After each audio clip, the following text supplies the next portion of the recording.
آقا دو جان السلام نے اپنی اونٹنی پر سنت بنانے کے لیے سوار اونٹنی پہ تھے، مجمع تھا، تو آقا نے اپنی چھڑی یوں کی، یوں کر کے چوم لی۔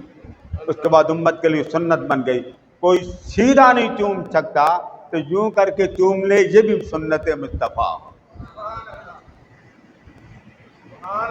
پھر طواف کرتے کرتے مقام ابراہیم پہ آپ جاتے ہوں، اتنی سی اونچی جگہ ہے پتھر کی، بندہ وہاں نفل پڑھتا، اس کا نام قرآن پاک میں فرمایا مقام ابراہیم،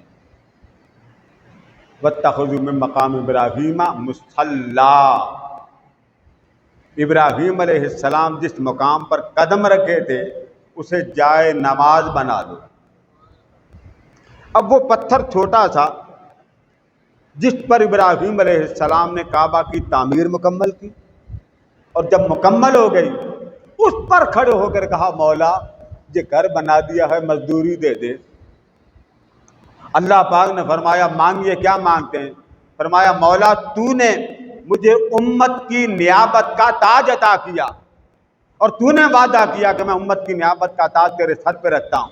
باری تعالیٰ تاج تو میں نے لے لیا، مگر میں کعبہ کی تعمیر پر اجرت کی شکل میں مانگتا ہوں، جس تاج کے دینے کا وعدہ تو نے مجھ سے کیا ہے اس تاج کو پہننے والا مصطفیٰ بھی مجھے دے دے۔ تاج دے دیا ہے اور تاج والا بھی دے دے۔ اللہ نے فرمایا اے ابراہیم تو نے کہہ دیا، ہم نے قبول کر لیا۔